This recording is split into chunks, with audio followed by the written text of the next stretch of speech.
আসসালামু আলাইকুম রহমতুল্লাহি ওবরকাতুহু।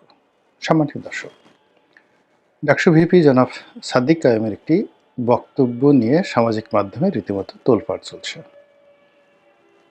একটি অনুষ্ঠানে তিনি বর্তমান সময়ের সবচেয়ে আলোচিত রাজনৈতিক ব্যক্তিত্ব জনাব তারেক রহমান, যাকে কিনা তার দলের যারা লোকজন ভবিষ্যৎ প্রধানমন্ত্রী রূপে আপহোল্ড করে চলেছেন, রাষ্ট্র থেকে সেভাবে রাষ্ট্রীয় প্রোটোকল দিচ্ছে, যদিও তিনি এখনো পর্যন্ত শপথ গ্রহণ করেননি, নির্বাচিত হননি। অন্যদিকে সমাজে যে সকল প্রভাবশালী এবং গুরুত্বপূর্ণ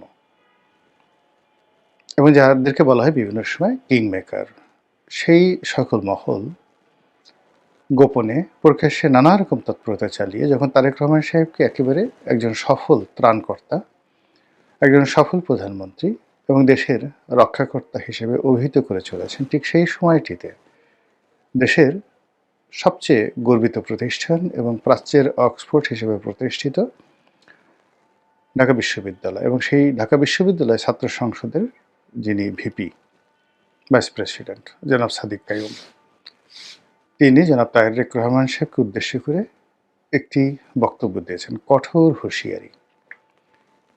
এটি তারেক রহমান সাহেবের জন্য রীতিমতো বদহজম, রীতিমতো অবমাননাকর, আগামীর রাজনীতির জন্য একটি অশনি সংকেত এবং তারেক রহমান সাহেবের সঙ্গে জামাতের যে কি সম্পর্ক যাচ্ছে এবং আগামীতে কি সম্পর্কটা হবে সেটির একটি নির্দেশক।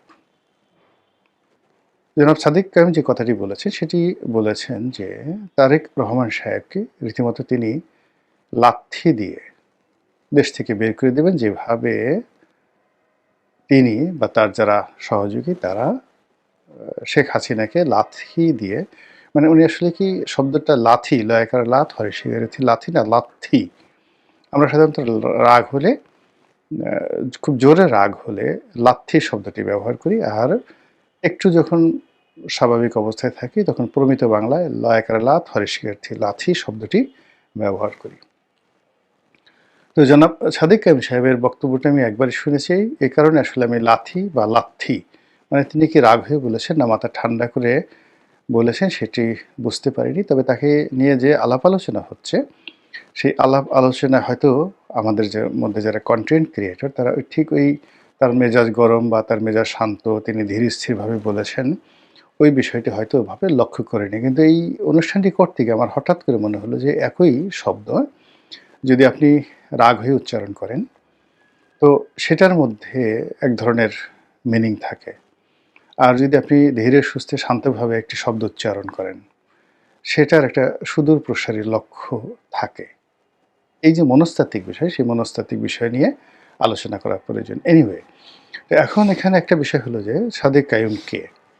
সাদিক কাইয়ুম ঢাকা বিশ্ববিদ্যালয়ের ছাত্র সংসদের সভাপতি, মানে সহসভাপতি, আর এই মুহূর্তে সারা বাংলাদেশের ছাত্র প্রতিনিধিদের মধ্যে সবচাইতে গুরুত্বপূর্ণ, সবচেয়ে আকর্ষণীয় এবং সবচাইতে যেটিকে বলা হয় কৌশলগত কারণে ক্ষমতাধর যে পদটি রয়েছে, সেই পদটি জনাব সাদিক কাইয়ুমের দখলে।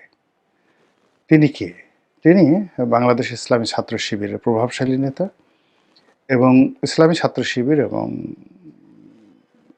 জামায়াতে ইসলামী, তারা যে গুপ্ত রাজনীতিতে সর্বকালের সফল, নিজেদের বেশ এবং বাস এবং ভূষা, বেশভূষা এগুলো পরিবর্তন করে তারা তাদের সবচেয়ে জানি দুশ্মন, জীবন মরণের দুশ্মন আওয়ামী লীগ, ছাত্রলীগ, তাদের মধ্যে যেভাবে মিশেছিলেন, কাঁধে কাঁধ মিলিয়ে তারা যেভাবে মিশেছিলেন, এই মিশে থাকার যে ইতিহাস, সেই ইতিহাসের যিনি বরপুত্র তিনি জনাব সাদিক কায়েম।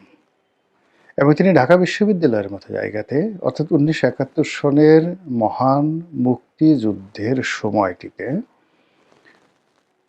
কোনো রণাঙ্গনে, মুক্তিযুদ্ধের রণাঙ্গনে যদি জামাতের কোনো লোক ঘাপটি মেরে মুক্তিযোদ্ধার সেই সুরত ধরে তারা বছরের পর বছর সেই সেনা ক্যাম্পে থাকতেন বা আওয়ামী লীগের সঙ্গে মিলিত থাকতেন। ওটা যতটা না জটিল ছিল তার চাইতে সাদিক কায়েমের ছাত্রলীগের সঙ্গে মিশে থাকা, নীতি নির্ধারণী পর্যায়ে থাকা এবং ছাত্রলীগকে ডমিনেট করা অথবা ছাত্রলীগ দিয়ে কুকর্ম করানো, যে কথাগুলো এখন তাদের বিরুদ্ধে অভিযোগ আসছে যে তারাই ছাত্রলীগের সঙ্গে থেকে ছাত্রলীগ দিয়ে হেলমেট বাহিনী তৈরি করেছে এবং ছাত্রলীগের যত দুর্নাম এবং বদনাম সব এই সাদিক কায়েমদের কারণেই হয়েছে।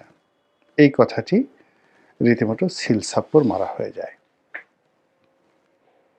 তো সেই সাদিক কায়েম তিনি সাধারণ কোনো মানুষ নন, তিনি কৌশল জানেন, তিনি মেজাজ স্বাভাবিক রাখতে জানেন, তার দক্ষতা রয়েছে, অভিজ্ঞতা রয়েছে। বাংলাদেশের মধ্যে সবচেয়ে একটি বৃহৎ দলকে চ্যালেঞ্জ দিয়ে সেই দলের মধ্যে ঢুকে গিয়ে সেই দলের একেবারে যেটাকে বলা হয় টুস করে দেওয়া, তো সেই কাজটি করে তিনি সফল হয়েছেন। তো সেই সাদিক কায়েম জনাব তারেক রহমান সাহেবকে বকা দিয়েছেন, অকথ্য ভাষায় গালি দিয়েছেন, থ্রেট দিয়েছেন। এটি সাধারণ কোনো বিষয় নয়। এখন এই যে কাজটি তিনি কেন করেছেন, প্রথমে তার পরিচয় দিলাম তিনি এই কাজটি কেন করেছেন। যদি একেবারে প্রথমেই ধরি, সেটি হলো তিনি তারেক রহমান সাহেবকে দেখতে পাচ্ছেন না, তার মেজাজ গরম হয়ে যাচ্ছে। তারেক রহমান সাহেবের আচার আচরণ, চালচলন, কথাবার্তায় তিনি যার পরনাই বিরক্ত, এই জন্য তিনি বলতে পারেন। কিন্তু এই কারণে কি তিনি বলেছেন? সম্ভবত না। কারণ যদি আমাদের সামাজিক অবস্থান ধরেন, সামাজিক অবস্থানে তারেক রহমান সাহেবের অবস্থান, রাজনৈতিক ক্ষেত্রে তার অবস্থান, সাদিক কায়েমের অবস্থান আকাশ পাতাল পার্থক্য। এই অবস্থাতে তারেক রহমান সাহেবের সঙ্গে বিরোধিতা করা, তাকে পার্সোনালি আঘাত করা, যেটিকে জামাতের ভাষায় পাঙ্গা নেয়া বলা হয়, এই পাঙ্গা নেয়ার ক্ষমতা সাধারণত সাদিক কায়েম সাহেবের পর্যায়ের কোনো লোকের নেই। কাজেই ব্যক্তিগতভাবে ব্যক্তিগত ক্রোধ, কাম, লোভ, লালসার বশবর্তী হয়ে তিনি তারেক রহমান সাহেবকে শত্রু বানাবেন অসম্ভব বিষয়। তার দলের গ্রিন সিগন্যাল, তার প্রতিষ্ঠানের গ্রিন সিগন্যাল এবং তার সঙ্গে তার দলের একটা অব্যাহত যে সমর্থন যদি না থাকতো তিনি এই কথা বলতেন না, বলতে সাহস পেতেন না। আচ্ছা গেল। এখন তার এই বক্তব্যের ফলে তারেক রহমান সাহেবের মধ্যে প্রতিক্রিয়া কি? তিনি কি তাই সাদেক কায়েম সাহেবের বক্তব্যের গুরুত্ব দিচ্ছেন নাকি দিচ্ছেন না? আপাত দৃষ্টিতে মনে হচ্ছে যে তিনি ধৈর্য ধারণ করেছেন। তিনি ধৈর্য ধারণ করেছেন, এক কান্দে শুনছেন আর এক কান্দে বের করার চেষ্টা করছেন। আর অনেকটা সেই ব্রিটিশ প্রধানমন্ত্রী যে দ্বিতীয় বিশ্বযুদ্ধের সময় ব্রিটিশ প্রধানমন্ত্রী তার সেই বিখ্যাত বক্তব্যের মতো যে রাস্তায় চলতে ফিরতে গেলে আপনার পেছনে অসংখ্য বার্কিং ডগ থাকবে, ঘেউ ঘেউ করা কুকুর। আপনি যদি সবার উত্তর দিতে যান তাহলে তো পথ চলতে পারবেন না। তো সেদিক থেকে সাদিক কায়েম সাহেবকে যদি বার্কিং ডগ মনে করেন তারেক রহমান সাহেব, সেটা তার ব্যক্তিগত বিষয়। দ্বিতীয়ত আমি ব্যক্তিগতভাবে মনে করি যে তারেক রহমান সাহেব এখানে কৌশল অবলম্বন করছেন, ধৈর্য ধারণ করছেন, এখন অযথা বিবাদে জড়াতে চাচ্ছেন না। তো উইনস্টন চার্চিলের বক্তব্য অনুযায়ী তাকে ফালতু মনে করছেন না। আর দ্বিতীয়ত হতে পারে যে তিনি এই মুহূর্তে সাদিক কায়েম সাহেব, নাসিরুদ্দিন, সেই পাটোয়ারি সাহেব বা অন্যান্য যারা এই মুহূর্তে নাহিদ, সার্জিস যারা বক্তব্য দিচ্ছেন, তো তাদের সঙ্গে তিনি কাউন্টার দিতে চাচ্ছেন না। তিনি মনে করছেন যেভাবে হোক এই নির্বাচনী বৈতরণী পার হয়ে যাক, পার হওয়ার পরে যখন সময় আসবে সে অনুযায়ী অবস্থা বেঁচে ব্যবস্থা নেওয়া যাবে, এটি হতে পারে। এখন তার এই কর্মটি কি সঠিক? আমার দৃষ্টিতে সঠিক নয়, কোনো ক্ষেত্রে সঠিক নয়। প্রথমত যদি উইনস্টন চার্চিলের মতো তিনি তাকে কেবল বার্কিং ডগ মনে করেন, নট লাইক দ্যাট। আমি তার যে পরিচয় বললাম এই ভিডিওর শুরুতে, তিনি এই মুহূর্তে রাজনীতিতে খুবই কৌশলগত গুরুত্বপূর্ণ অবস্থানে আছেন। ঢাকা বিশ্ববিদ্যালয়ে তিনি পড়াশোনা করেছেন, চান্স পেয়েছেন, কাজে তার মেধা, যোগ্যতা, বুদ্ধি শুদ্ধি কোনো অবস্থাতেই তারেক রহমান সাহেবের চেয়ে কম নয়। সুযোগের কারণে তারেক রহমান সাহেব আজ এখানে আছেন, সাদিক কায়েম ভবিষ্যতে হবেন না সেটা বলা যায় না, কাজেই তিনি বার্কিং ডগ নন। দ্বিতীয়ত জনাব সাদিক কায়েমের অবস্থান থেকে যখন এরকম একটা কথা বলা হয়, সেটাকে তিনি অ্যাভয়েড করেন কিনা বা তার দলে অ্যাভয়েড করেন কিনা, পাত্তা দেন কিনা, এটা আমার কাছে মনে হচ্ছে যে এখানে ধৈর্য ধারণ করা, পাত্তা না দেওয়া, অ্যাভয়েড করা এটি বিএনপির একটা নির্বুদ্ধিতা। অন্তত মাইল্ড ওয়েতে উনার সেই বক্তব্যে রাজনৈতিক প্রত্যুত্তর দেওয়া, বাবার শোনা বলে যে না এভাবে বড়দের সম্পর্কে কথা বলে না, অথবা কার্যকরী প্রতিক্রিয়া দেখানো। আর সেটা যদি না দেখানো হয়, এই যে সাদিক কামি সাহেব যে বলা শুরু করলেন নির্বাচন আর হয়তো আর 10 দিন আছে, এই 10 দিনের মধ্যে এরকম হাজার হাজার লক্ষ লক্ষ সাদেক কায়ুমের মুখ দিয়ে যখন তারেক রহমান সাহেবের বিরুদ্ধে নানা নেতিবাচক কথা বলা হবে এবং তাকে গুরুত্বহীন বানিয়ে ফেলা হবে, তাকে আবার 1, 2, 3, 4 পর্যায়ে নামানো হবে, আবার তাকে টিনের চালা কাওয়ার পর্যায়ে নামিয়ে নেওয়া হবে, এবং এটা তারেক রহমান সাহেবের জন্য ভীষণ রকম বিপত্তিকর হবে। এই কারণ হলো যে রাজনৈতিকভাবে যে বড় বড় মানুষগুলো, তার প্রধান শক্তি হলো তার সম্ভ্রম, তার মর্যাদা, এবং একই সঙ্গে তার সম্পর্কে লোকজনের ভয় ভীতি থাকতে হবে। He must have a military পাওয়ার। যে কোনো লোক যদি তার কাছাকাছি ভিড়তে পারে, যে কোনো লোক যদি তাকে বকা দিয়ে চলে যেতে পারে, যে কোনো লোক যদি তাকে গালি দিতে পারে, তাহলে আর যাই হোক না কেন সে কোনো অবস্থাতেই বাঘ হন না, সিংহ হন না। তিনি রাজনীতির ময়দানের একজন অগুরুত্বপূর্ণ ব্যক্তিত্বে রূপান্তরিত হন। তো সেই ক্ষেত্রে এই যে ধৈর্য ধারণ করা হচ্ছে, ধৈর্য ধারণ করতে করতে যখন 10 মুখে, 100 মুখে, 1000 মুখে, 1 লাখ মুখে, 10 লাখ মুখে তারেক রহমান সাহেবকে অকথ্য ভাষায় গালাগাল করা হবে, তার সম্পর্কে সেই এখন জামাতের বিভিন্ন মঞ্চ থেকে তার যে সকল দুর্নাম বদনাম রয়েছে 2001 থেকে 2006, যেগুলো এখন সেই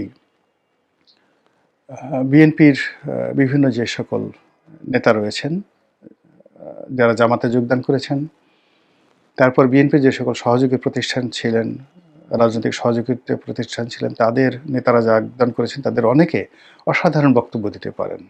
আমি যেমন রাশেদ প্রধানের বক্তব্য শুনলাম, তারপর জাকপা রাশেদ প্রধান, তারপর মোস্তাফিজুর রহমান ইরানের বক্তব্য শুনলাম, এরপরে মামুনুল হক সাহেবের বক্তব্য শুনলাম। তারা সবাই মানে বিএনপির যে কোনো নেতার চাইতে সুন্দর বক্তব্য দিতে পারেন।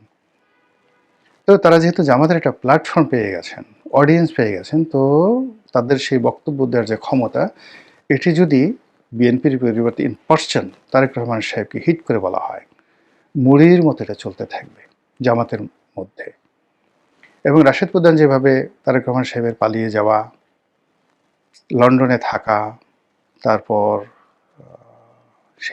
সেখান থেকে ফিরে আসা, তার হাওয়া ভবন, তার খাম্বা, তারপরে ওই সময়টিতে তার মুসলেকে দেওয়া, এই সকল বিষয় তুলে নিখুঁতভাবে কবিতা রচনা করে যেভাবে জামাতের মঞ্চে উপস্থাপন করেছেন, একই সঙ্গে যদি আরও কিছু গোপন তথ্য বানিয়ে, এটা সত্য মিথ্যা ডাজ নট ম্যাটার, রাজনীতির মধ্যে এটা হয়, মানে ভবিষ্যতে রাশেদ প্রধান, তারপর মোস্তাফিজুর রহমান ইরান, তারা যদি বলতে থাকে, তাহলে জামাতকে বলার মতো বা জামাতের আমিরকে ওইভাবে বলার মতো তাদের ওইরকম ন্যারেটিভ তৈরি করতে হবে, এবং ওই রকম কণ্ঠ, যাদের কণ্ঠ শুনে, এখন হয়তো রুমিন ফারহানা বললে শুনতো, কিন্তু সেই রুমিন ফারহানা তো নেই।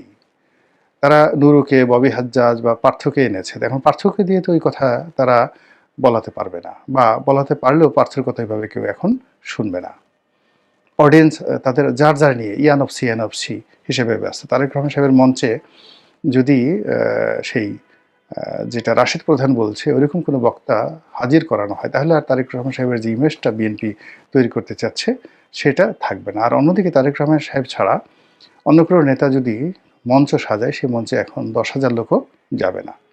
তো এই যে একটা ঝামেলার মধ্যে বিএনপি পড়ে গেছে, আর সেই ঝামেলাকে ব্যবহার করে জামাত এবং তাদের যে অ্যালাইড ফোর্স রয়েছে, তারা যেভাবে ম্যাটিকুলাস ডিজাইনে তারেক রহমান সাহেবকে উত্তেজিত করছেন, অথবা তারেক রহমান সাহেবকে তাদের পর্যায়ে না নিচু পর্যায়ে নামিয়ে আনতে চাচ্ছেন, তাকে একজন মন্দ মানুষ, ব্যাড বয় হিসেবে, একজন অলিগার হিসেবে, একজন বাউন্ডেলে, তারপরে যেটা টাইম ম্যাগাজিন বলেছে পিতামাতার অবাধ্য সন্তান, যে কিনা ঘর থেকে বের হয়ে পিতামাতাকে সর্বনাশ করে দিয়েছে, তো সেই যে বাইবেলিক শব্দ, সেই বাইবেলিক শব্দটি প্রয়োগ করে টাইম যেভাবে তাকে খোঁচা দেওয়ার চেষ্টা করেছে, সেভাবে জামাত যদি এখন খালি ওই যে ওই শব্দগুলো, ওই শব্দের অর্থগুলোতে তারা শুধু বর্ণনা করতে থাকে, যেটা সাদেক কায়েমকে দিয়ে শুরু হলো,